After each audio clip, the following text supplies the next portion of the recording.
So baru-baru ni aku ada terbaca juga pasal orang kena tinggal sebab dia cuma ada RM500 je dalam bank. Serius lah, RM500 tu banyak kot. Dengan duit tu, korang sebenarnya boleh beli tau tablet terbaru daripada Oppo. Ini dia Oppo PSE. Dan aku nak share 3 sebab utama kenapa tablet ni berbaloi gila.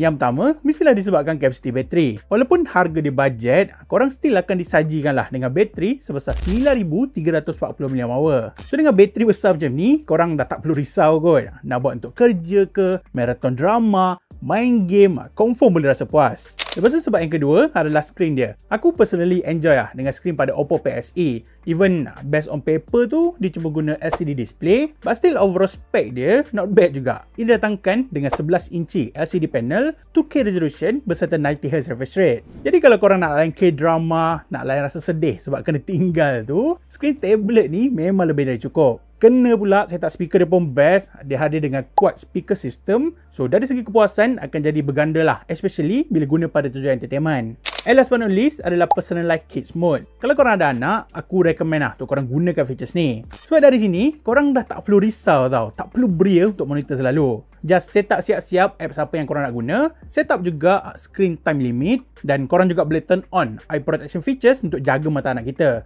Mudah kan? Kiranya, kita dah tak payah pening lah kalau katakan nak bagi anak atau budak kecil guna tablet ni. Even kalau dah habis screen time limit yang korang set tadi sekalipun, Oppo PSE ni dia akan trigger sendiri. Dah akan lockkan tablet. Dia macam bagi alert dah bahawa timing penggunaan tu sebenarnya dah habis. So macam nice kan? And kalau lepas ni korang kena tinggal sebab cuma ada RM500 dalam bank, korang jangan sedih, baik korang beli je Oppo PSE. Tambah sikit duit, dah boleh ambil dah tablet ni dengan harga jualan RM649.